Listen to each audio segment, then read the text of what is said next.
दोस्तों स्वागत है आपका लाइट एजुकेशन में। इसमें हम बात कर रहे थे साइंस की, बात कर रहे थे हम विज्ञान की।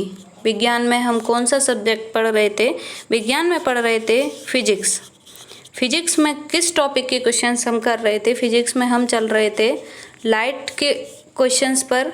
लाइट मतलब प्रकाश के क्वेश्चंस को हम सॉल्व कर रहे थे।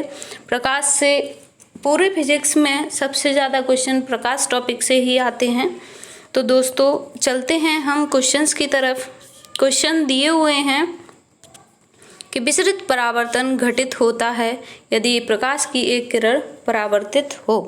कहाँ से परावर्तित हो प्रकाश की एक किरण? जब विसरित परावर्तन घटित हो। तो दोस्तों इसके ऑप्शंस हैं समतल दर्पण से, उत्तल दर्पण से, खुरदरी सतह से या अवतल दर्पण से। तो इसका आंसर क्या होगा दोस्तों? इसका आंसर होगा ऑप्शन नंबर सी, खुरदरी सतह से। जब कोई प्रकाश की किरण परावर्तित होती है तो विसरित परावर्तन घटित होता है। चलते हैं अगले क्वेश्चन की तरफ। नेक्स्ट क्वेश्चन ये रहा कि वस्तु का प्रतिबिंब कहाँ बनता है। ऑप्शंस हैं आइरिस पर, लेंस पर, प्यूपिल पर और रेटिना पर। तो दोस्तों ये बात हमेशा याद रखना, हमारी आँख में किसी वस्तु का प्रतिबिंब हमेशा रेटिना पर बनता है। कहाँ पर बनता है? रेटिना पर। चलते हैं अगले क्वेश्चन की तरफ। अगला क्वेश्चन है कि किसी साइज की टाइट की गई डोर आवृत्ति की ध्वनि उत्पन्न करती है। अगर किसी साज की डोर टाइट कर दी गई है तो उसकी कैसी आवृत्ति उत्पन्न होगी? ऑप्शंस हैं इनमें से कोई नहीं, समान, निम्न या उच्च। तो दोस्तों ये इसका आंसर हो जाएगा ऑप्शन नंबर डी, उच्च आवृत्ति की ध्वनि उत्पन्न होगी जब किसी साज की डोर को टाइट कर देंगे तब। अगला क्वेश्चन दिया है दोस्तों कि सोलर कुकर में निम्न में से कौन से प्रकार का दर्पण यूज होता है? किसमें? सोलर कुकर में। सोलर कुकर में इनमें से किस प्रकार का दर्पण उपयोग किया जाता है? इनमें से कोई नहीं, समतल दर्पण, उत्तल दर्पण और अवतल दर्पण। तो इसका आंसर क्या होगा दोस्तों? इसका आंसर होगा option number B, solar cooker में हमेशा कौन सा दर्पण यूज होता है? समतल दर्पण।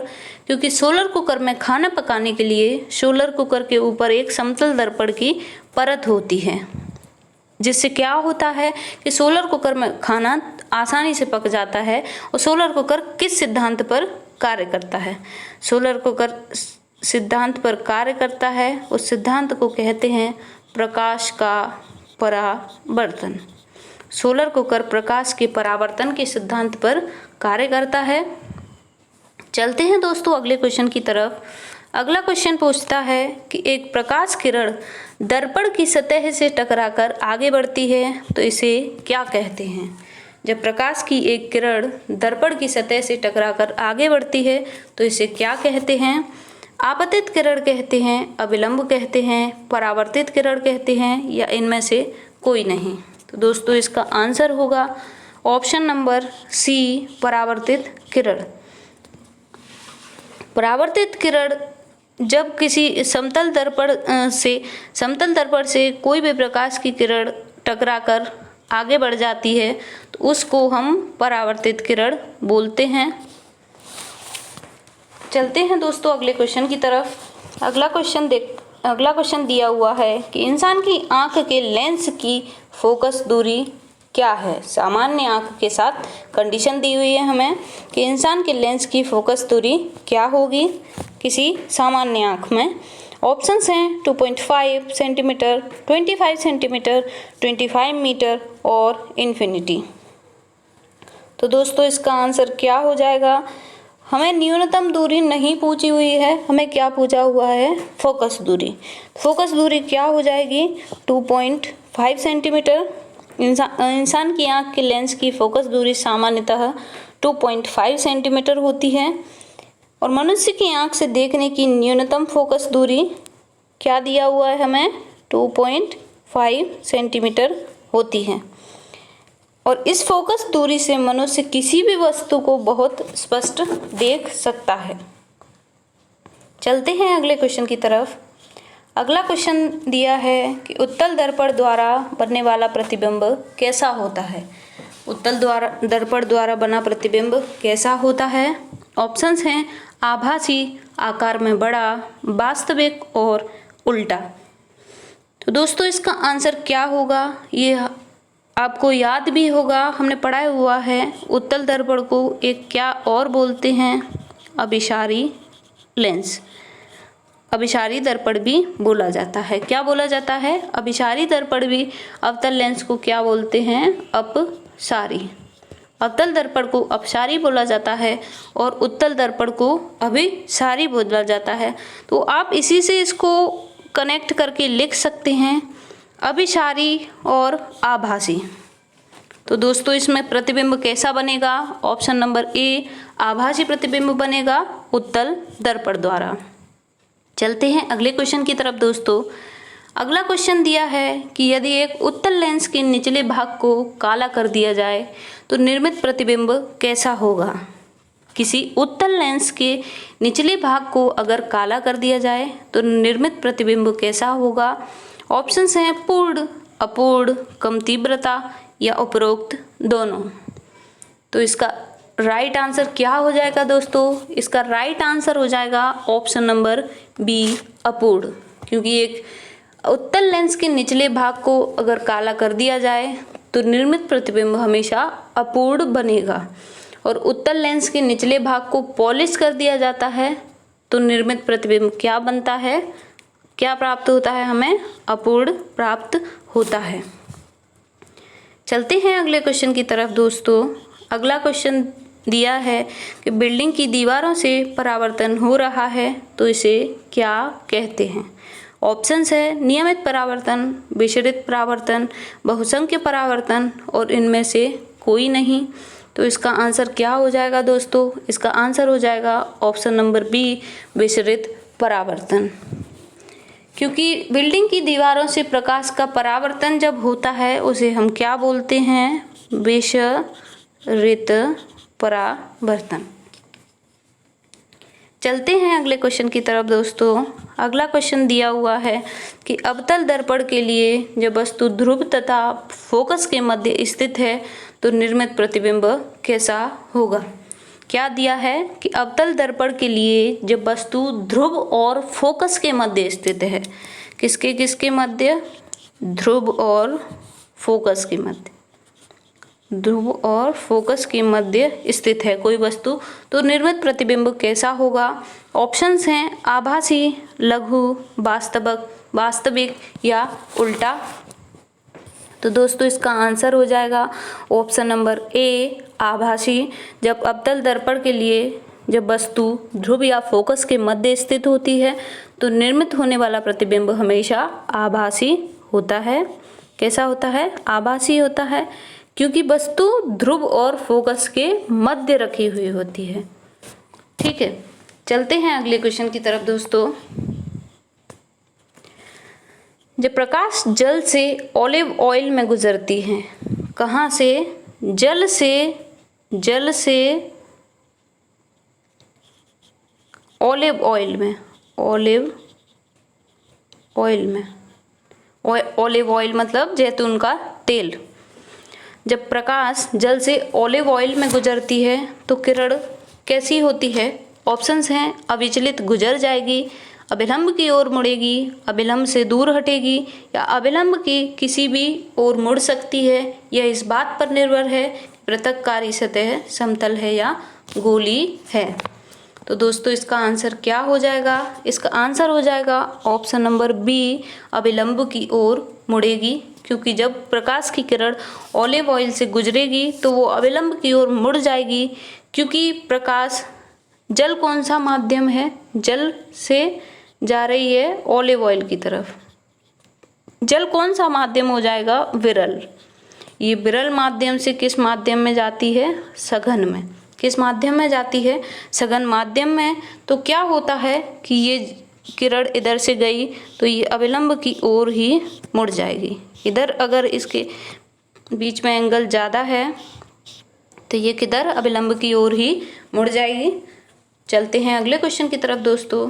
अगला क्वेश्चन दिया है कि निम्न प्रकाशीय माध्यमों को प्रकाशीय रूप से सघन माध्यमों के बढ़ते क्रम में जमाइए। किस रूप में जमाना है? सघन माध्यमों के बढ़ते क्रम में।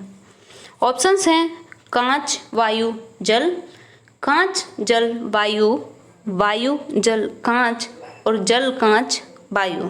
ये 4 ऑप्शंस दिए हुए हैं। इन 4 ऑप्शंस में से कौन सा ऑप्शन राइट होगा दोस्तों?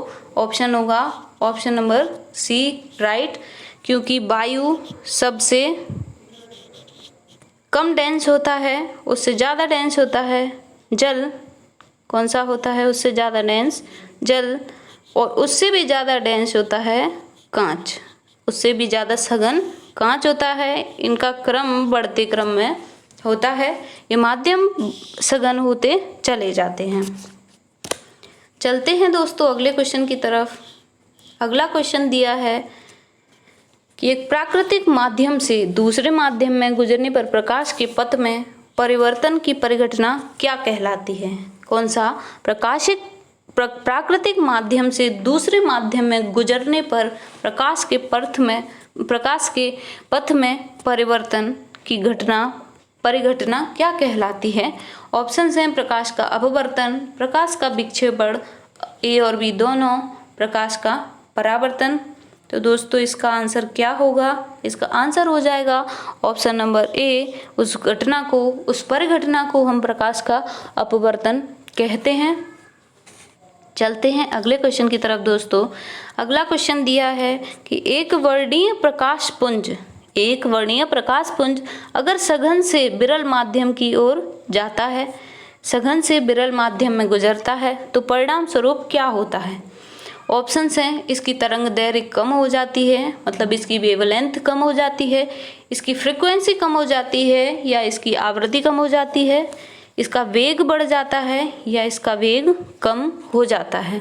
तो दोस्तों इसका आंसर क्या हो जाएगा? इसका आंसर होगा ऑप्शन नंबर सी। इसका आंसर क्या होगा?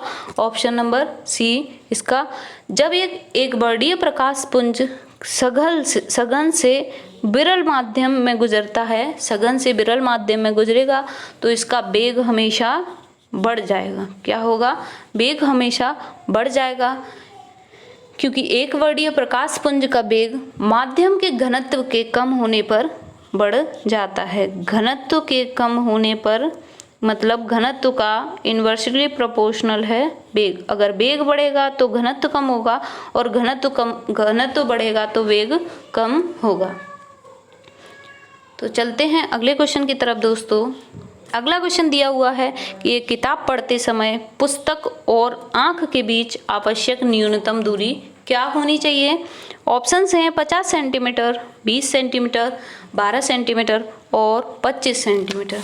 तो दोस्तों अगर आपको याद हो तो किसी भी वस्तु के और आँख के बीच में न्यूनतम दूरी क्या होनी चाहिए? वो दूरी होती है 25 सेंटीमीटर। क्या होती है?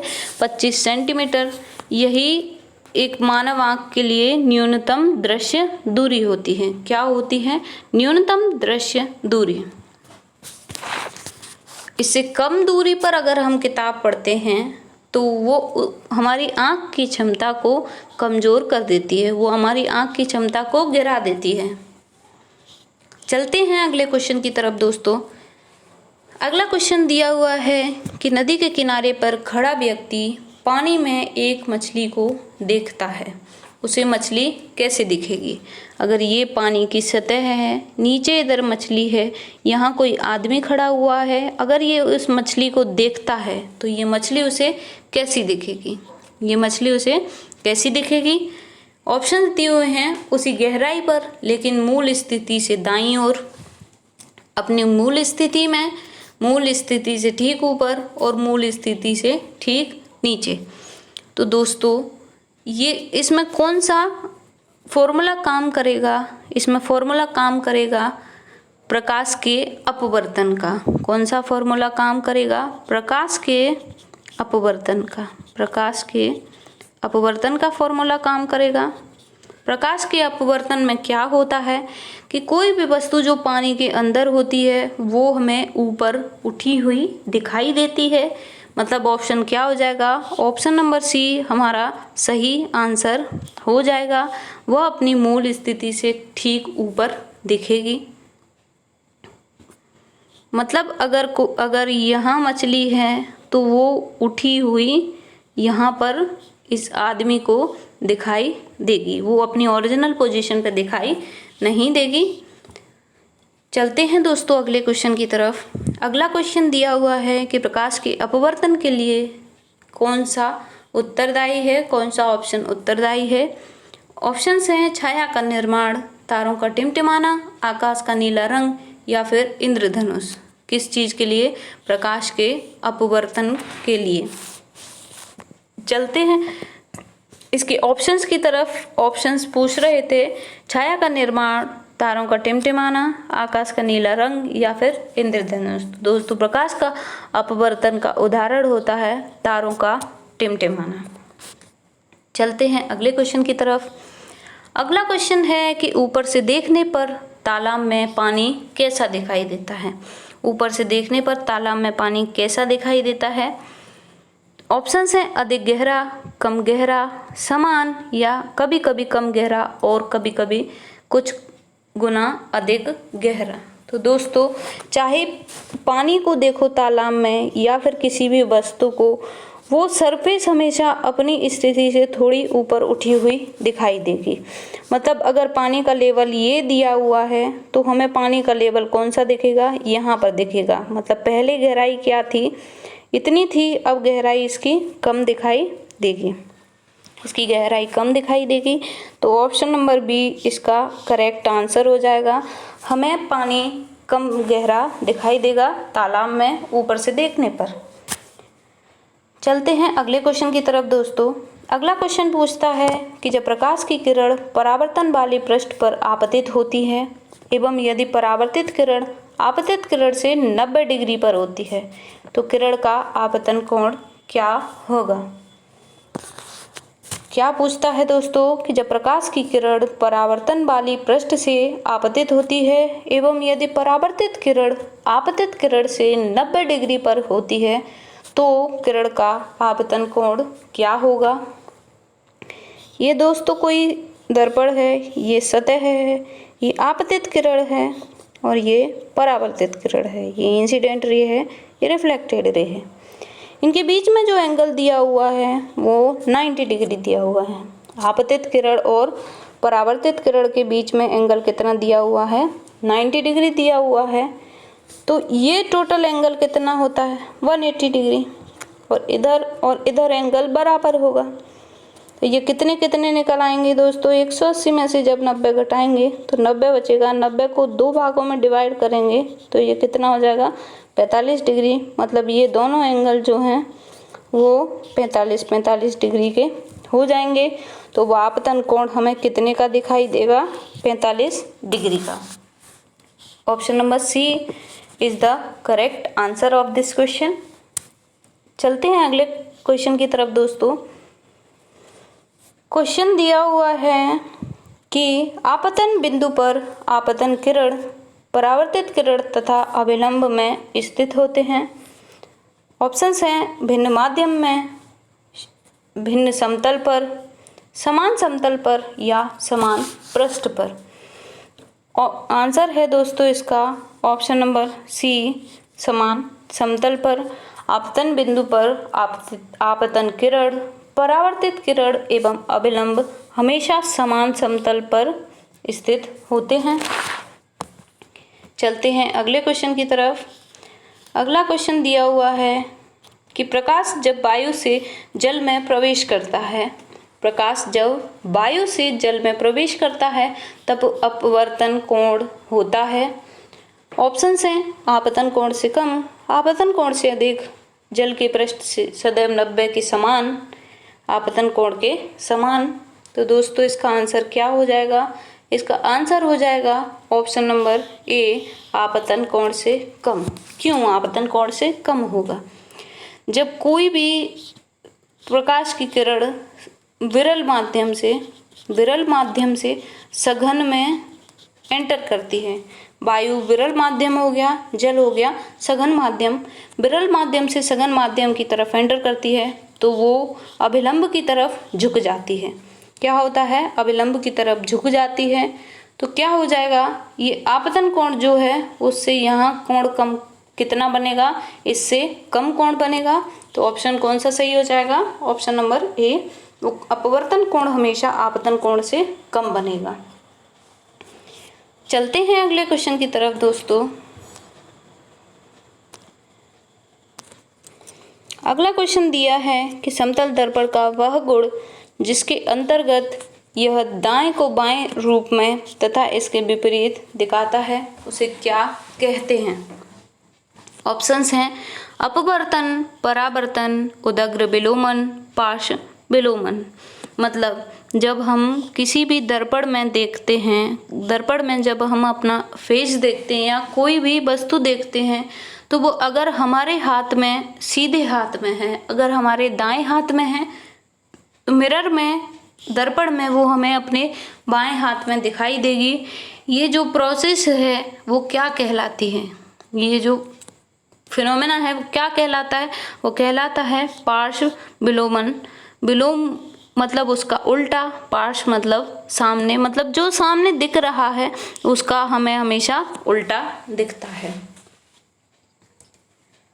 चलते हैं अगले क्वेश्चन की तरफ दोस्तों। अगला क्वेश्चन दिया है कि एक प्रकाश की किरण एक माध्यम से दूसरे माध्यम में प्रवेश करती है तो उसका मुड़ना क्या कहलाता है? उसका मुड़ना क्या कहलाता है? ऑप्शंस हैं परावर्तन, ध्रुवण, व्यतिकरण या अपवर्तन। तो दोस्तों इसका आंसर क्या हो जाएगा? इसका आंसर हो जाएगा ऑप्शन नंबर डी। जब प्रकाश की किरण एक माध्यम से दूसरे माध्यम में प्रवेश करती हैं तो उनका मुड़ना अपवर्तन कहलाता है। देखते हैं अगले क्वेश्चन को दोस्तों। अगला क्वेश्चन है कि जब विकार जिसके कारण व्यक्ति दूर की वस्तुओं को स्पष्ट रूप से देखने में असमर्थ होता है उसे क्या कहते हैं? ऑप्शंस हैं दूरदृष्टि दोष, कॉर्निया, निकट दृष्टि दोष, मोतियाबिंद। तो दोस्तों अगर आपको थोड़ा सा भी याद हो तो ये क्वेश्चन हमने बताया था, बहुत ही शॉर्ट फॉर्मूला था इसको याद रखने का कि जिसमें हमें दूर का दिखाई नहीं देता है वो कौन सा होता है?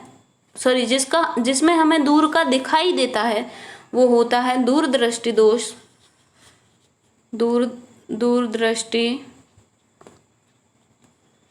दूरदृष्टि दोष। और जिसमें हमें निकट का दिखाई देता है वो होता है निकट दृष्टि दोष। मतलब जहाँ की जो वस्तु हमें दिखाई दे रही है वही दोष हम मान के चलते हैं। तो इसमें क्या पूछा हुआ है कि व्यक्ति दूर की वस्तुओं को स्पष्ट रूप से देख पाने में असमर्थ है। मतलब क्या है? उसको निकट की वस्तुएं दिख रही हैं तो उसको कौन सा हो जाएगा? निकट दृष्टि दोष हो जाएगा। अगर उसको निकट की वस्तुएं सही से दिख रही हैं तो उसको हो जाएगा निकट दृष्टि दोष। चलते हैं दोस्तों इस वीडियो के लास्ट क्वेश्चन की तरफ। लास्ट क्वेश्चन दिया है कि एक वस्तु जल से भरी टंकी की तली में रखी है जो अपनी वास्तविक गहराई से कम गहराई पर रखी हुई दिखाई देती है, ऐसा किस कारण होता है? ऑप्शंस हैं विकिरण, अपवर्तन, कुल आंतरिक परावर्तन या परावर्तन। ये क्वेश्चन कम से कम 10 बार इसी वीडियो में रिपीट कर करके क्वेश्चंस की भाषा को चेंज करके बार बार पूछा गया है। ये बहुत ही इम्पोर्टेंट क्वेश्चन है, ये पुलिस कांस्टेबल के एग्ज़ाम में भी आया हुआ है। तो दोस्तों वो फॉर्मूला कौन सा कहलाता है? वो फॉर्मूला कहलाता है अपवर्तन का, वो फिनोमेना कहलाता है अपवर्तन का। अपवर्तन के कारण ही कोई वस्तु हमें अपनी सरफेस से उठी हुई दिखाई देती है जल के अंदर, जब हम उसे जल के ऊपर से देखते हैं। तो दोस्तों जिन लोगों ने चैनल को लाइक, सब्सक्राइब और शेयर नहीं किया है वो कर दीजिए। Thank you. मिलते हैं अगले वीडियो में।